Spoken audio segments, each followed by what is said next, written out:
8/11/2023 प्रातः मुरली ओम शांति बाप दादा मधुबन।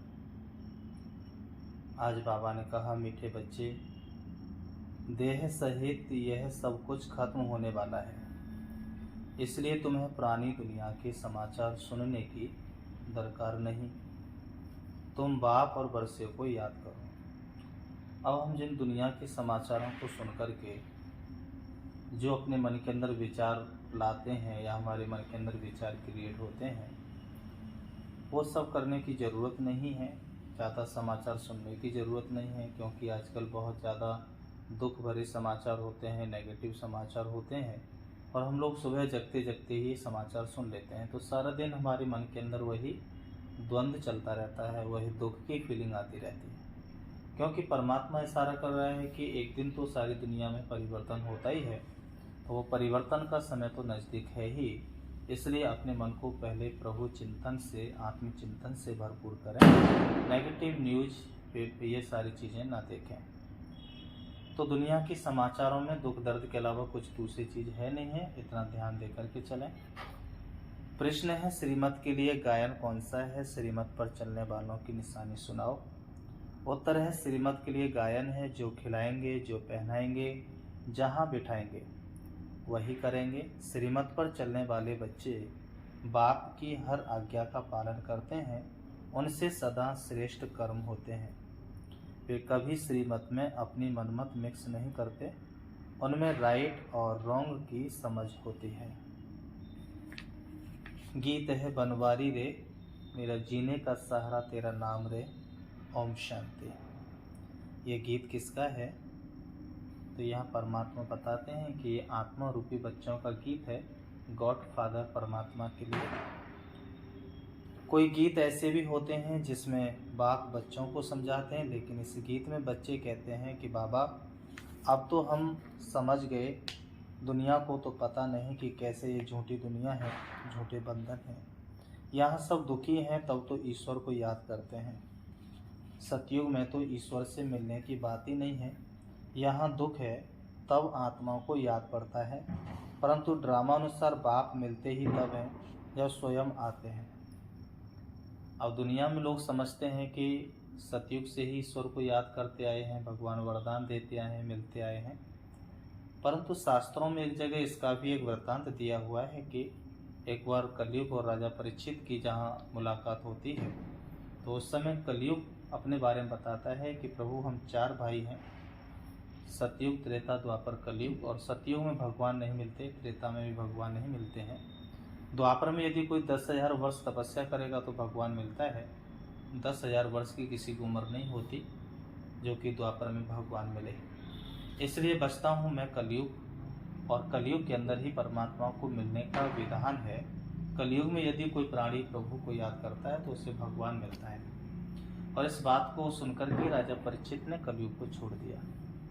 आज संसार में सभी प्राणी भगवान को याद करते हैं, परंतु ईश्वर की प्राप्ति नहीं होती है। और ईश्वर की प्राप्ति के लिए ना जाने कितने धक्के खाते हैं, कितने कष्ट उठाते हैं, कितने नाना प्रकार से हम व्रत भी करते हैं, दान पुण्य भी करते हैं, यात्राएं भी करते हैं। तो उसमें एक समझने की बात यही बताई थी कि कलयुग के अंत में भगवान को याद करना बड़ी बात नहीं है, परंतु उसको पहचान लेना बहुत बड़ी बात है। तो जब तक हम परमात्मा को पहचानेंगे नहीं तो परमात्मा की प्राप्ति हमें नहीं होगी। और जब हम परमात्मा की पहचान की बात करते हैं, उस मार्ग पर जब हम चलने निकल पड़ते हैं, तो उसमें सबसे पहली बात आती है कि स्वयं को पहचानना है। कहते हैं कि पत्ता पत्ता सींचने से फूल कभी खिल सकता नहीं, और आत्मा के ज्ञान बिन परमात्मा कभी मिल सकता नहीं। तो वास्तव में सतयुग में तो ईश्वर से मिलने की बात ही नहीं है।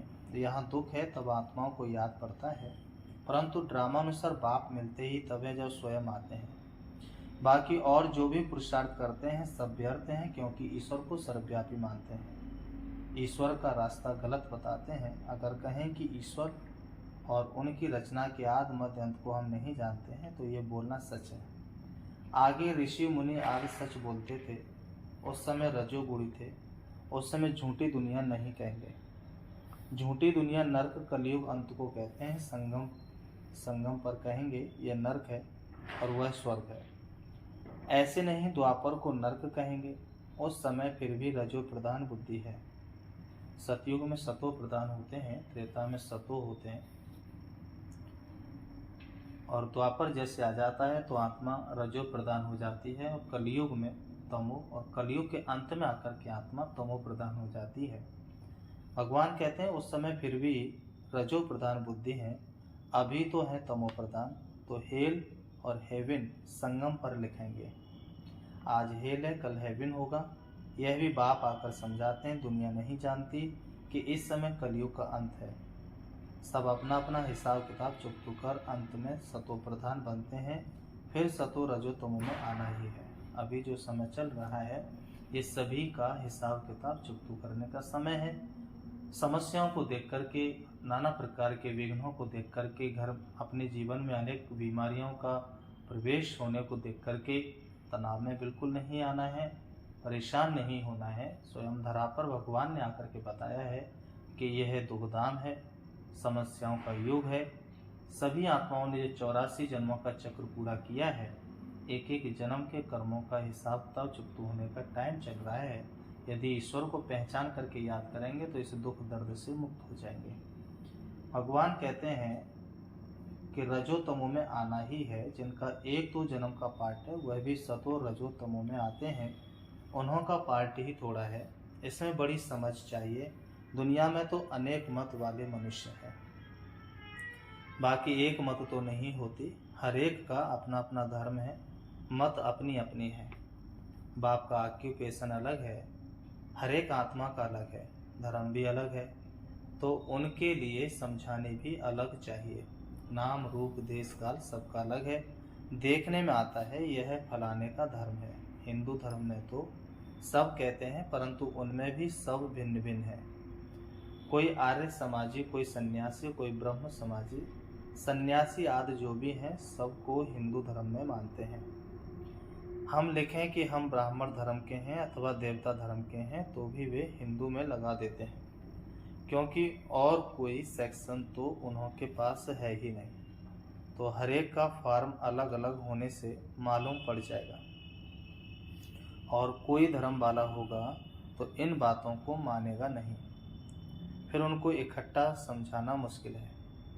वे तो समझेंगे कि यह तो अपने धर्म की महिमा करते हैं, इनमें द्वैत है। समझाने वाले बच्चे भी नंबरवार हैं। सब एक समान तो है नहीं, इसलिए महारथियों को बुलाते हैं।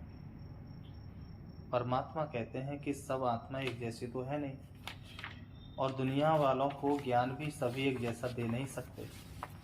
तो जो महारथी हैं, पुरुषार्थी हैं, तपस्वी हैं, बाप समान हैं, उनको बुलाया जाता है। और बाबा ने समझाया है कि मुझे याद करो, मेरी श्रीमत पर चलो, क्योंकि परमात्मा की जो श्रीमत है वो दुनिया के लोगों की मत से भिन्न है। संसार में 3 प्रकार की मत होती हैं। सबसे पहले मनुष्य मत, फिर देव मत, और फिर होती है श्रीमत। ईश्वर की मत को ही श्रीमत, श्रेष्ठ मत कहा जाता है।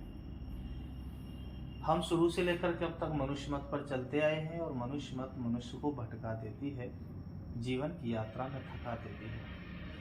और जैसे हम मनुष्य मत के बाद जब देव मत पर आते हैं, तो हम देव मत पर जब तक चलते हैं और उनके बताए हुए जो भी जीवन की भक्ति की या जो भी क्रियाएं हैं, जो भी नियम मर्यादा हैं, पाठ पूजा हैं, धर्म के भिन्न भिन्न प्रकार की जो तरीके हैं, जब तक हम उनको करते हैं मन बहुत खुश होता है, अच्छा लगता है। परंतु जैसे ही हम मंदिर से लौटते हैं या हम धर्म के कार्य करना बंद करके और दैनिक जीवन में आते हैं, तो हम जैसे थे वैसे ही हो जाते हैं। व्यसन करने वाला व्यक्ति व्यसन करने लगता है, गुस्सा करने वाला व्यक्ति गुस्सा करके ही बात करता है, अभिमान में जीने वाला प्राणी अभिमान में ही जीता है। देव मत से थोड़े समय का सुख मिलता है, परंतु जीवन में परिवर्तन नहीं आता। और जो श्रीमत है, ईश्वर की दी हुई जो मत है, यदि हम उस श्रीमत पर चलते हैं तो मनुष्य से देवता बन जाते हैं, कांटे से फूल बन जाते हैं, नर से श्री नारायण बन जाते हैं, और हम पतित से पावन बन जाते हैं, पत्थर बुद्धि से भी पारस बुद्धि बन जाते हैं, हंस बुद्धि बन जाते हैं। इसको कहते हैं श्रीमत। ये भगवान की श्रीमत है। श्रीमत के लिए गायन है कि आप जो खिलाएंगे, जो पहनाएंगे, जहाँ बिठाएंगे वह करेंगे। ऐसे कोई तो बाप की मत पर चलते हैं, कोई फिर दूसरों की मत के प्रभाव में आ जाते हैं। कोई वस्तु नहीं मिली, कोई बात पसंद नहीं आई तो झट बिगड़ पड़ते हैं। सब थोड़े एक जैसे सपूत बच्चे हो सकते हैं। दुनिया में तो ढेर की ढेर मत वाले हैं। अजामिल जैसी पाप आत्माएं गड़काएं बहुत हैं। यह भी समझाना पड़ता है कि ईश्वर सर्वव्यापी कहना रॉन्ग है। सर्वव्यापी तो 5 विकार हैं, इसलिए बाप कहते हैं यह आसुरी दुनिया है। बस थोड़ा सा समझने की जरूरत है कि काम, क्रोध, मद, लोभ, मोह कहे नरक के द्वार। नरक के द्वार पर ले जाने वाले जो 5 विकार हैं वो सर्वव्यापी हैं। परमात्मा सर्वव्यापी नहीं है। सतयुग में 5 विकार होते नहीं, कहते हैं शास्त्रों में यह बात ऐसे है, परंतु शास्त्र तो सब मनुष्यों ने बनाए हैं, तो मनुष्य ऊंच हुए या शास्त्र। जरूर सुनाने वाले ऊंच ठहरे ना, लिखने वाले तो हैं मनुष्य। व्यास ने लिखा वह भी मनुष्य था ना। यह तो निराकार बाप बैठ समझाते हैं। धर्म स्थापकों ने जो आकर के सुनाया उसका फिर बाद में शास्त्र बनता है। जैसे गुरु नानक ने सुनाया, बाद में ग्रंथ बनता है, तो जिसने सुनाया उसका नाम हो गया। गुरु नानक ने भी उनकी महिमा गाई है। सबका बाप वह एक है। बाप कहते हैं जाकर धर्म स्थापन करो। ये बेहद का बाप कहते हैं मुझे तो कोई भेजने वाला नहीं, सिर्फ बाबा खुद बैठ समझाते हैं। वह है मैसेज ले आने वाले, मुझे कोई भेजने वाला नहीं। मुझे मैसेंजर व पैगंबर नहीं कहेंगे। मैं तो आता हूँ बच्चों को सुख शांति देने। मुझे कोई ने कहा नहीं, मैं तो खुद मालिक हूँ। मालिक को भी मनाने वाले होते हैं, परंतु उनसे पूछना चाहिए कि तुमने मालिक का अर्थ समझा है। वह मालिक है, हम उनके बच्चे हैं, तो जरूर वर्षा मिलना चाहिए। बच्चे कहते हैं हमारा बाबा, तो बाप के धन के तुम मालिक हो। मेरा बाबा, बच्चे ही कहेंगे मेरा बाबा, तो फिर बाबा का धन भी मेरा। अभी हम क्या कहते हैं, हमारा शिव बाबा। बाप भी कहेंगे ये हमारे बच्चे हैं। बाप से बच्चों को वर्षा मिलता है। बाप के पास प्रॉपर्टी होती है। बेहद का बाप है ही स्वर्ग का रचयिता। भारतवासियों को भी प्रॉपर्टी किससे मिलती है? शिव बाबा से। शिव जयंती भी मनाते हैं। शिव जयंती के बाद फिर होगी श्री कृष्ण जयंती, फिर श्री राम जयंती। अब बाबा कहता है कि जो प्रॉपर्टी मिलती है, जो वर्षा मिलता है, वो भारतवासियों को परमात्मा शिव से ही मिलता है, भगवान शिव से ही मिलता है। देखिए, भगवान शिव के बारे में एक महिमा में ऐसे आता है कि परमात्मा शिव को वृक्षपति भी कहते हैं। और वृक्षपति का अर्थ होता है जो वृक्ष का बीज होता है। तो ऐसे बताया जाता है कि सारी जो मनुष्य सृष्टि है ये एक वृक्ष है, जिसको कल्प वृक्ष भी कहते हैं। जैसे बरगद का वृक्ष होता है, उसका बीज अति सूक्ष्म होता है, ऐसे ही सारी मनुष्य सृष्टि का जो बीज रूप है वो परमात्मा शिव है, अति सूक्ष्म ज्योति बिंदु। अब आप देखिए, जो स्थूल जो पौधे होते हैं, जैसे बरगद का वृक्ष है, उसका बीज अति सूक्ष्म है, उसके अंदर हम कल्पना नहीं कर सकते हैं कितना विशाल बरगद का वृक्ष होगा, परंतु उसमें से इतना विशाल बरगद का वृक्ष निकलता है। और उस बरगद के वृक्ष को जो भी भोजन मिलता है, जो भी शक्ति मिलती है, वो बीज के थ्रू मिलती है। बीज से फाउंडेशन बनता है उसका बहुत विशाल, और फाउंडेशन जितना विशाल होता है उतना ही विशाल वृक्ष हो जाता है, तना बनता है, फिर मध्य से जाकर के टहनियाँ निकलती हैं, और जो बीज हमने जमीन में डाला था वो एक दिन उस वृक्ष के ऊपर भी आ जाता है। कहने का भाव है कि सारी सृष्टि को रचने वाला बीज रूप परमात्मा है, और उसके बाद में जो फाउंडेशन होता है वो संगम युग कहलाता है, आत्मा और परमात्मा के मिलन का युग। जब आत्मा परमात्मा से मिलती है तो जो आत्मा सतयुग से उतरते उतरते शूद्र हो गई थी, वो संगम में परमात्मा के संपर्क में आते ही, परमात्मा से मिलते ही वो ब्राह्मण हो जाती है। और यहाँ से वर्णों का जन्म होता है। कहते हैं कि ब्राह्मण सुदेवता, जो संगम में कर्मों का श्रेष्ठ ब्राह्मण बनता है वो सतयुग में देवता बनता है, और सतयुग के जो देवता होते हैं, ब्राह्मण सो देवता, देवता सो क्षत्रिय, वो त्रेता में आकर के क्षत्रिय बनते हैं, और क्षत्रिय सो वैश्य, वो द्वापर में जाकर के वैश्य बन जाते हैं, और वैश्य सो शूद्र, वही आत्मा कलयुग में आकर के फिर शूद्र बन जाती है। तो जो बीज रूप परमात्मा है, क्या होता है कि जो टहनियाँ निकली हैं वृक्ष में से, वो सारी टहनियाँ तने से जुड़ी हैं, और तना फाउंडेशन से जुड़ा है, और फाउंडेशन बीज से जुड़ा है। तो सारे वृक्ष को जो भी भोजन मिलता है वो बीज और उसके फाउंडेशन के माध्यम से ही मिलता है। परंतु यह सारी बात ना तो वृक्ष की पत्तियों को पता है और ना बहुत विशाल विशाल शाखाओं को पता है। वो सोचते हैं पत्तियां कि हम तो इस टहनी से ले रहे हैं, और वो टहनी सोचती है कि हम तो इस वृक्ष का जो मेन थूर है उससे ले रहे हैं। परंतु वो समझता है कि मैं तो फाउंडेशन माना जड़ से ले रहा हूँ, और जड़ समझती है कि मुझको सब कुछ देने वाला जो है वो बीज है, यदि बीज नहीं होता तो मैं वृक्ष नहीं होता। तो संसार में कहीं ना कहीं डायरेक्ट या इनडायरेक्ट वे में हम सभी को परमात्मा से ही मिलता है, भगवान शिव से मिलता है, क्योंकि वही सारी सृष्टि का बीज रूप है। तो यहाँ परमात्मा कहता है कि जो प्रॉपर्टी मिलती है उससे बाबा से। शिव जयंती भी मनाते हैं, शिव जयंती के बाद फिर होगी श्री कृष्ण जयंती, फिर श्री राम जयंती। बस मम्मा बाबा की जयंती व जगदम्बा की जयंती तो कोई गाती नहीं। शिव जयंती, फिर राधे कृष्ण की जयंती, फिर राम सीता जयंती। जब शिव बाबा आए तो शूद्र राज्य विनाश हो, यह राज भी कोई समझते नहीं।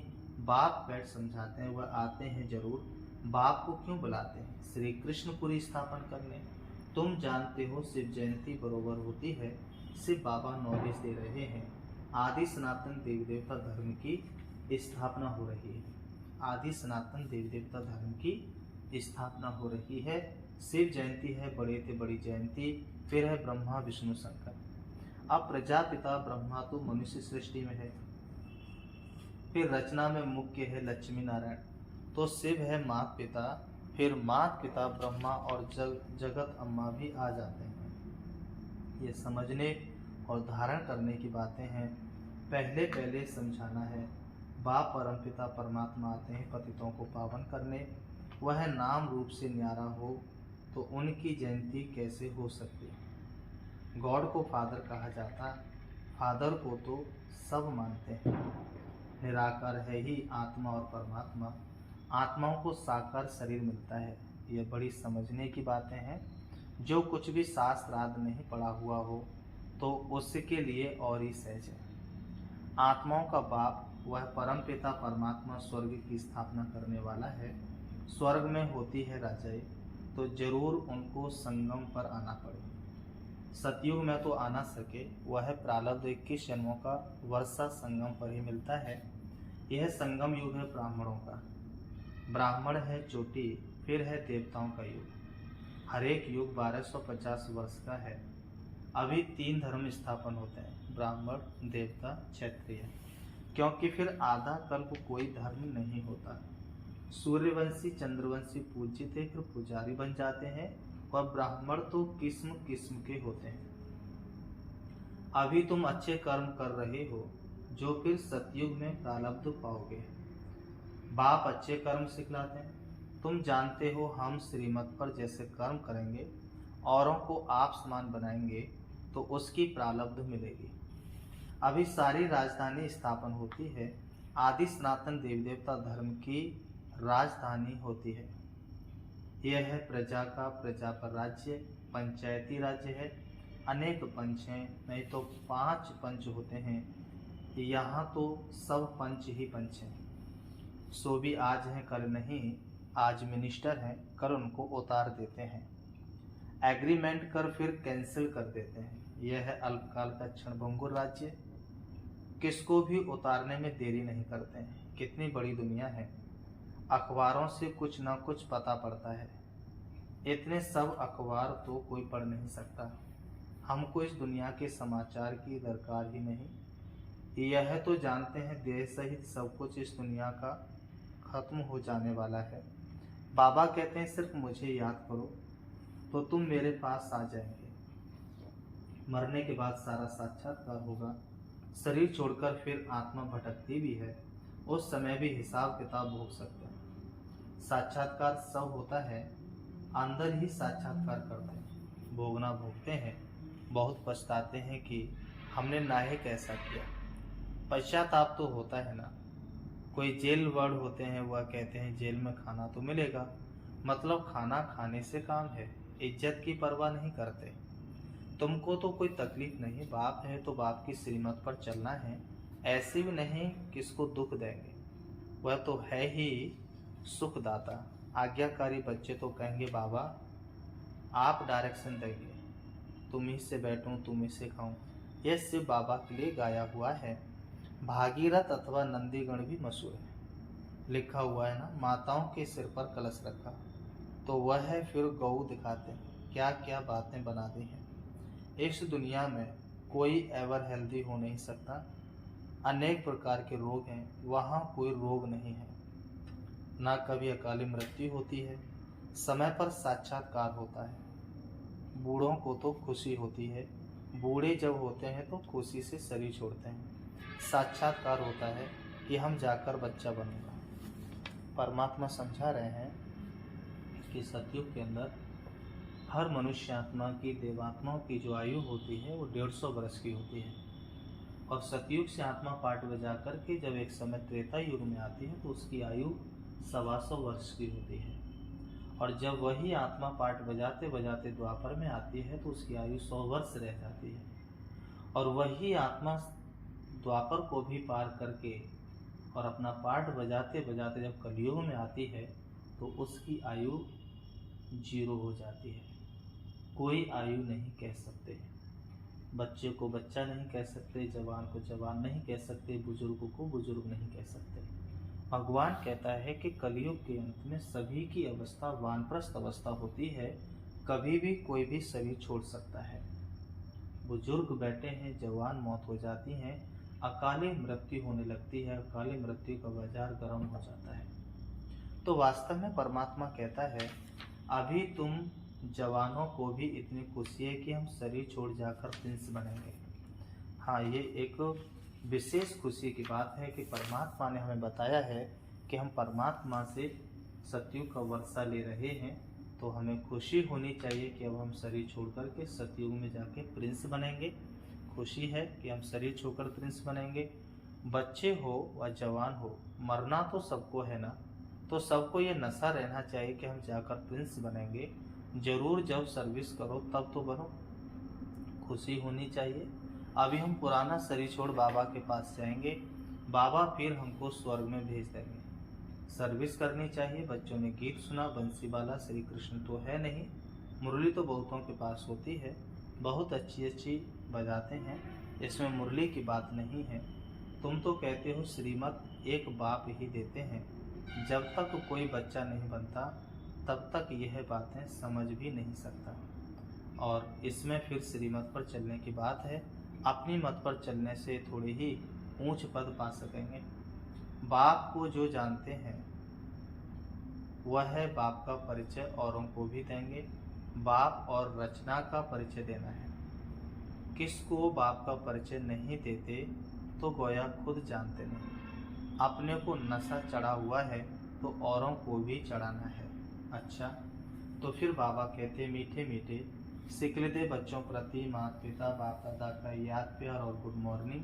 रूहानी बाप की रूहानी बच्चों को नमस्ते, रूहानी हम बच्चों की रूहानी बाप दादा को याद प्यार और नमस्ते नमस्ते नमस्ते। धारणा के लिए मुख्य साथ, श्रीमत पर सदा श्रेष्ठ कर्म करने हैं, दूसरों की मत के प्रभाव में नहीं आना है, सपूत बन हर आज्ञा का पालन करना है, जो बात समझ में नहीं आती है उसे वेरीफाई जरूर कराना है, सदा इसी नशे व खुशी में रहना है कि हम यह पुराना शरीर छोड़ प्रिंस बनेंगे, नशे में रह ईश्वरीय सेवा करनी है। वरदान है, निंदक को भी अपना मित्र समझ सम्मान देने वाले ब्रह्मा बाप समान मास्टर रचयिता बाप। स्पष्टीकरण, जैसे ब्रह्मा बाप ने स्वयं को विश्व सेवाधारी समझ हर एक को सम्मान दिया, सदा मालेकम सलाम किया, ऐसे कभी नहीं सोचा कि कोई सम्मान देवे तो मैं दूं। निंदक को भी अपना मित्र समझकर सम्मान दिया, ऐसे फॉलो फादर करो। सिर्फ सम्मान देने वाले को अपना नहीं समझो, लेकिन गाली देने वाले को भी अपना समझ सम्मान दो, क्योंकि सारी दुनिया ही आपका परिवार है। सर्व आत्माओं के तना आप ब्राह्मण हो, इसलिए स्वयं को मास्टर रचयिता समझ सबको सम्मान दो, तब देवता बनेंगे। स्लोगन है, माया को सदा के लिए विदाई देने वाले ही बाप की बधाइयों के पात्र बनते हैं। अच्छा, ओम शांति, ओम शांति, ओम शांति। अभी हम आपको एक सुंदर सा गीत सुनाएंगे और आप मन को एकाग्र करके बाबा को याद करना। चलिए एक गीत सुनते हैं, बहुत सुंदर। ओम शांति। होगा खत्म अब कलयुग भाई, दुनिया नहीं अब आई के आई। होगा खत्म अब कलयुग भाई, दुनिया नहीं अब आई के आई। कितनी सुंदर, कितनी सुंदर, कितनी प्यारी होगी वो राजाई। होगा खत्म अब कलयुग भाई, दुनिया नहीं अब आई के आई। धरती और आकाश पर हो, धरती और आकाश पर हमारा राज होगा। देवता हूँ राज होगा। मनोज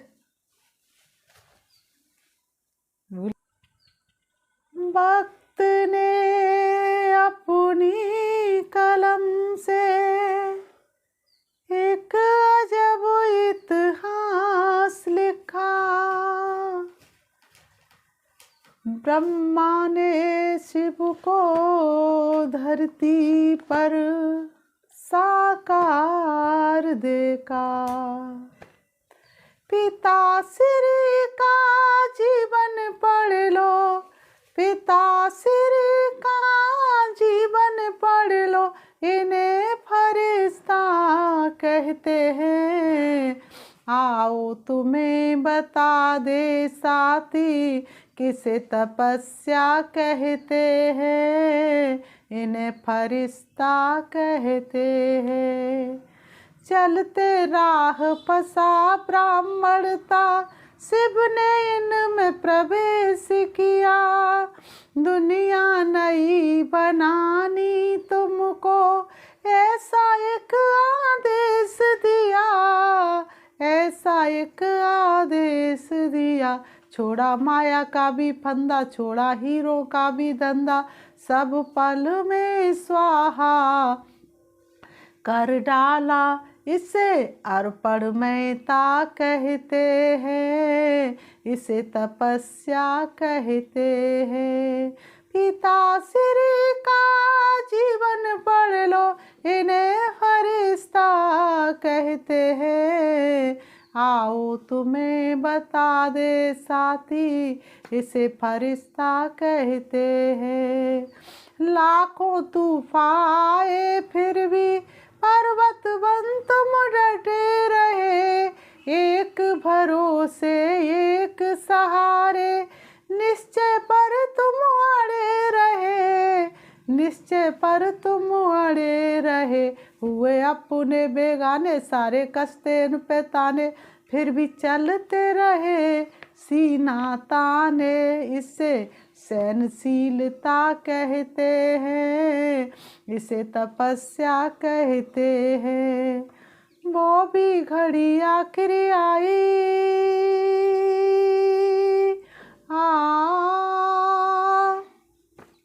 वो भी घड़ी आखिरी आई। एक भीषण संघर्ष था, कर्म भोग पर कर्म योग से विजय मिली थी पुकार प्यारे बाबा की, बच्चे भी थे अति प्यारे, पर बेहद से भारत तोड़े तुम हद के बंधन सारे, तुम हद के बंधन सारे। किया ऐसा था कमाल, पल में तोड़ा तन का जाल, पंछी जाके बैठा वतन में, इसे सभी फरिश्ता कहते हैं, इसे तपस्या कहते हैं, इन्हें फरिश्ता कहते हैं, हाँ इसे तपस्या कहते हैं। ओम शांति।